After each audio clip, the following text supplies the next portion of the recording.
para el año 2023, proyección que había dejado el gobierno anterior de 14,9%, tanto para el régimen contributivo como el subsidiado, y reducirlo al 12%, en nuestra opinión, redunda en lo que hemos denominado una crisis del sistema de la salud, que no cumple con el principio de progresividad, que es el que debe regir el sistema de salud de los colombianos. Si se lleva y ejecuta lo que ha anunciado la ministra de Salud, se va a disminuir la atención con criterios de universalidad, eficacia y oportunidad de los colombianos en la prestación del servicio. Los recursos, para decirlo de una manera clara, no alcanzarán para cubrir los servicios que hoy se prestan a los colombianos. Esa reducción del impacto del presupuesto se verá obviamente reflejado en la reducción de la atención, por ejemplo, de 11 tipos de cáncer y de la población materno-infantil, que hoy cuenta cobertura a través de esta proyección del 14,9% de la UPC. La salud de los colombianos no puede decrecer. Yo quiero explicar de una manera muy sucinta. Cuando la ADRES gira los recursos de la UPC a las EPS, el 8% va al régimen subsidiado y el 10% al régimen contributivo en lo que atañe a la administración del régimen. El resto va a la prestación del servicio. Reducirlo afecta a las incapacidades, afecta a las ayudas diagnósticas, afecta a las licencias de maternidad, afecta al gasto de bolsillo, que entre otras el colombiano es de los más bajos de la región e incluso a nivel mundial. La entrega de medicamentos se verán afectadas y la atención de especialistas, entre otros temas.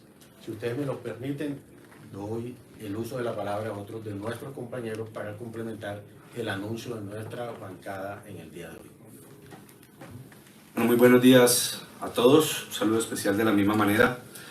Consideramos que con la llegada de un nuevo gobierno, con nuevas posiciones que además son legítimas en relación al modelo de salud vigente del país, nos obliga a recalcar que es vital que estas EPS no son simples intermediadores financieros.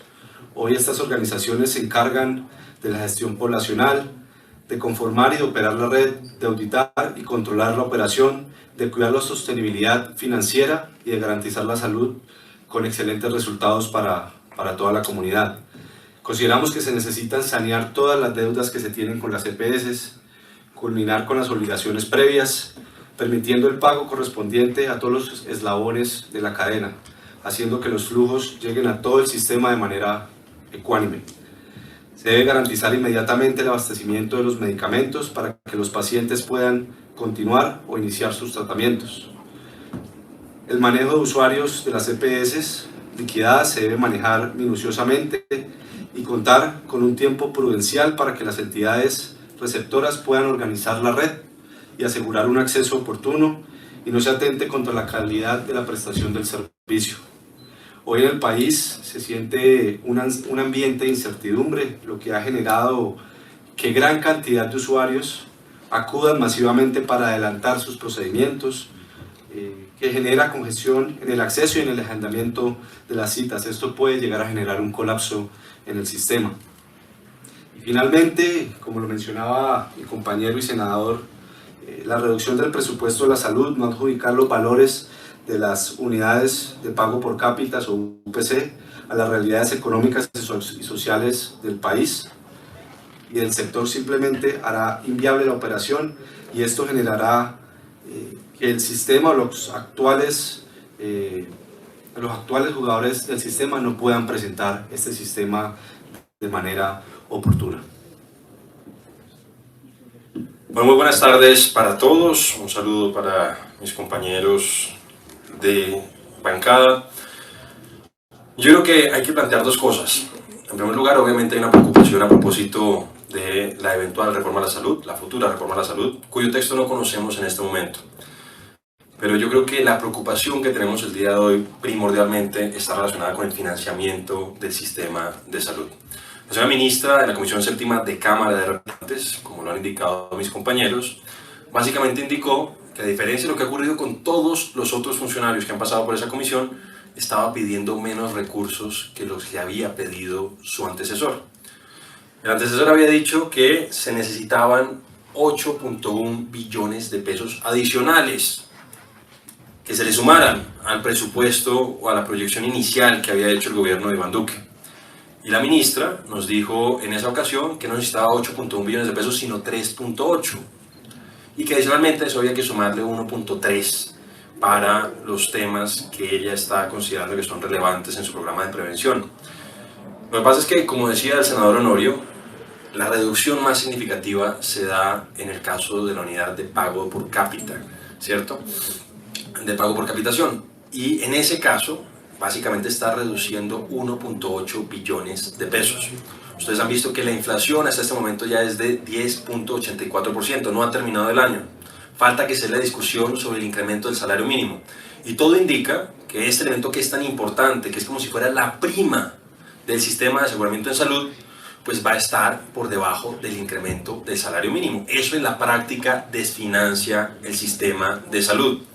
Entonces, ante esa situación, pues el Centro Democrático no puede sino prender las alarmas. Porque si ustedes revisan, por ejemplo, el sistema hoy por hoy tiene un apoyo relativamente grande en las personas. La última encuesta del Centro Nacional de Consultoría del mes de septiembre señalaba que el 66% de los encuestados estaba en contra de eliminar la CPS. Si eso se le preguntaba a las mujeres, eso subía a 73%, que son las que más usan el sistema. Y si se les preguntaba a los encuestados de mayores de 41 años, subía a 70%. Entonces, es por eso que nosotros estamos preocupados, porque pareciera que la ministra está interesada en desfinanciar el sistema para propiciar una crisis que termine ambientando su reforma. En el Centro Democrático reconocemos que hay problemas en el sector salud, eso sería necio no hacerlo.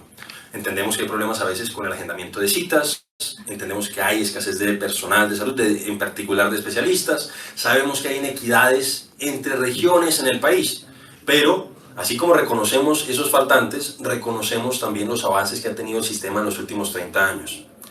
Tenemos hoy por hoy uno de los gastos de bolsillo más bajos del mundo, 16%, con unos recursos relativamente bajos. Colombia invierte el 7% del Producto Interno Bruto en salud. Si uno compara el gasto per cápita del país con los de otros países, uno se da cuenta que Colombia gasta $1.200 per cápita, mientras que los países referentes para la señora ministra gastan 3 o 5 veces más.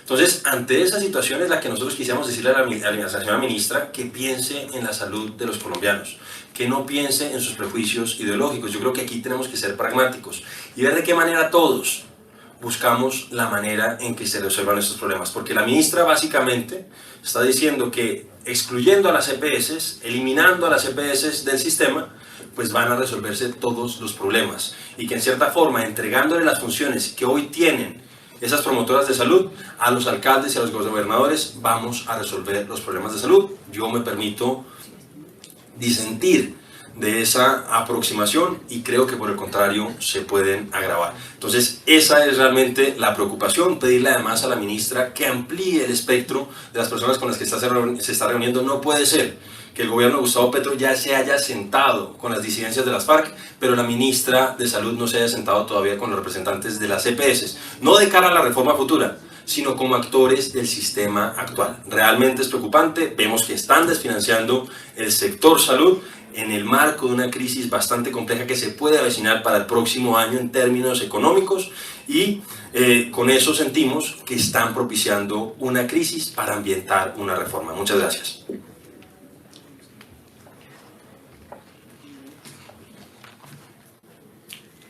Nos parece un total despropósito que la ministra de Salud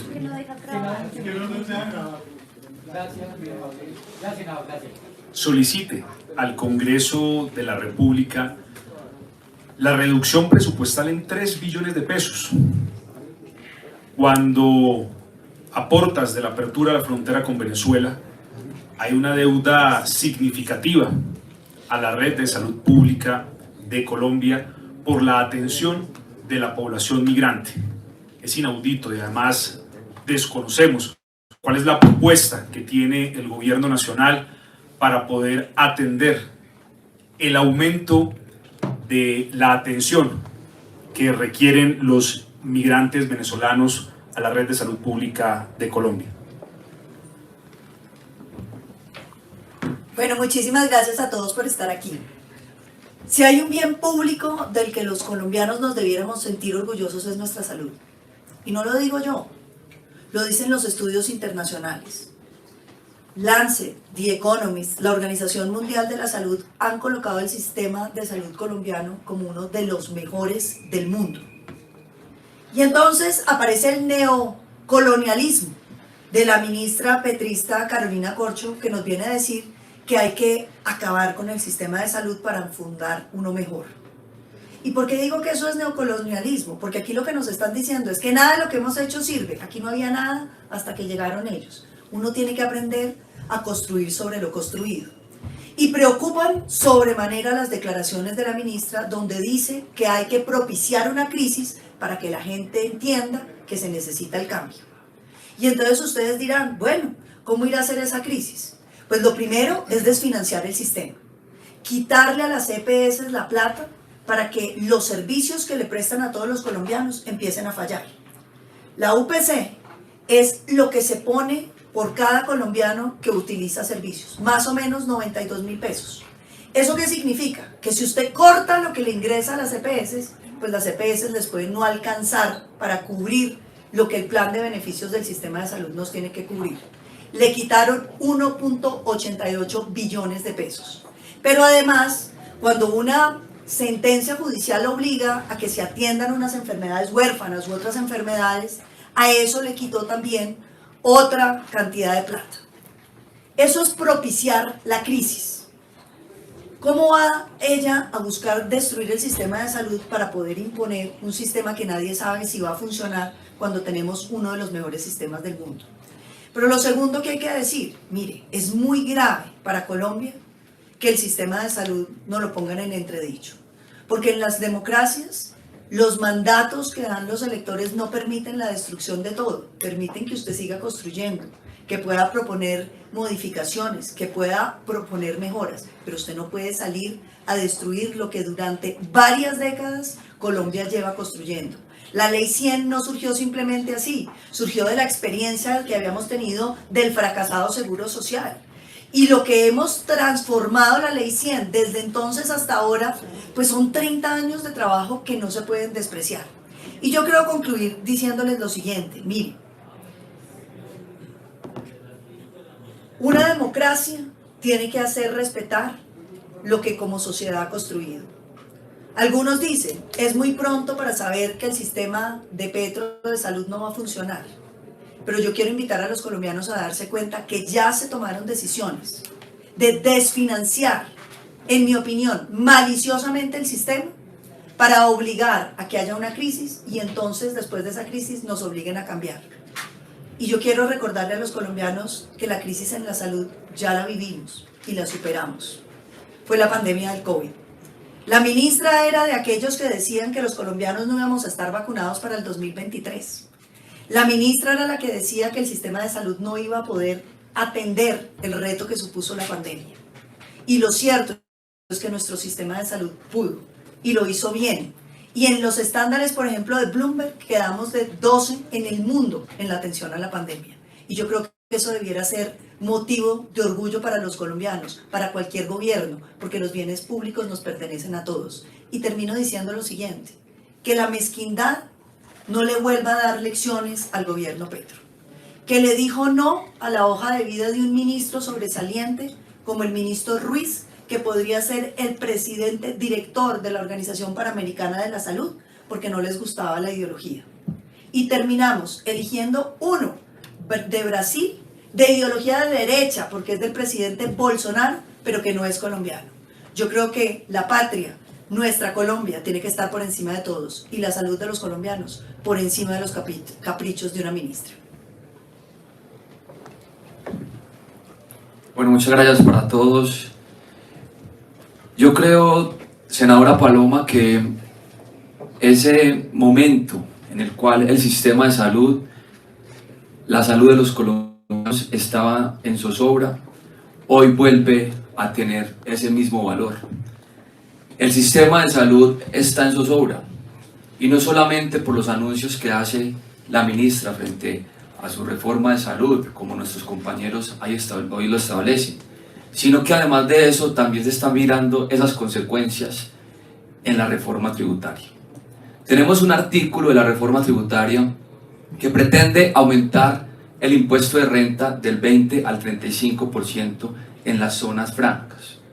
Pero muy pocas personas saben, o muy pocos colombianos saben, que existen hospitales y clínicas en Colombia que están en zonas francas y se denominan zonas francas uniempresariales del sector salud.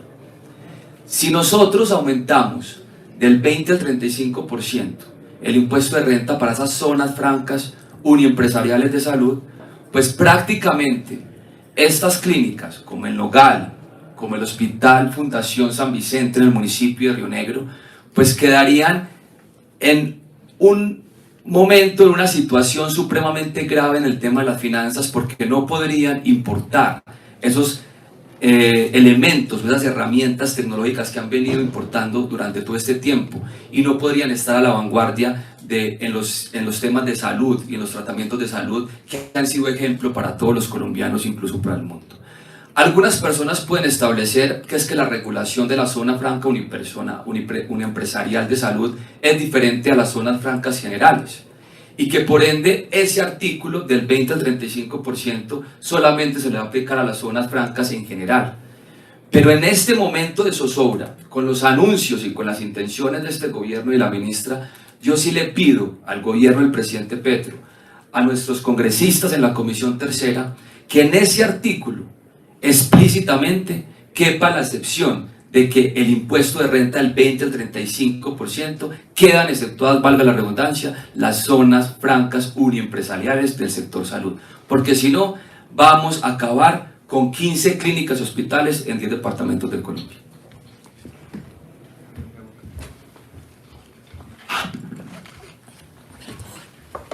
Buenas tardes.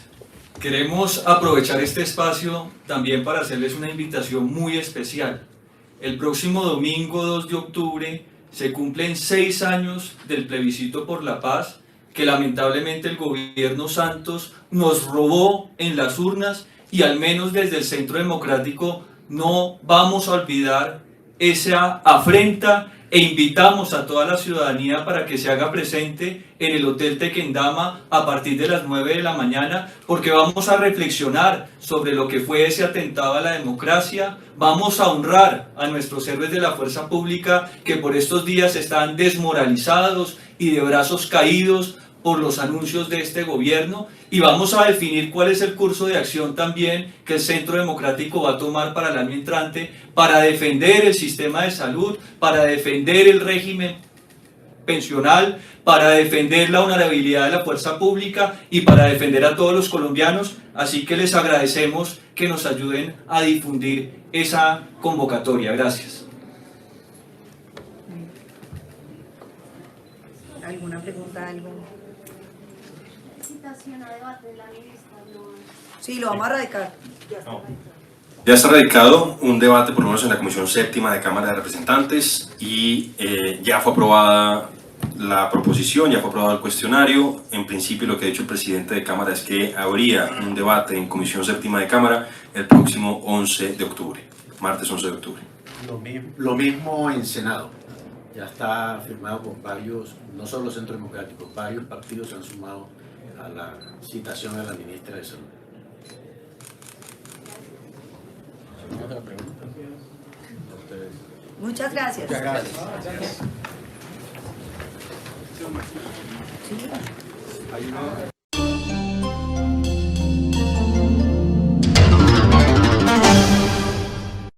Si te gustó escuchar este artículo, suscríbete a nuestro canal, 90 Segundos Noticias. Recuerda, activar la campanita, darle compartir y dejarnos tu comentario. Gracias.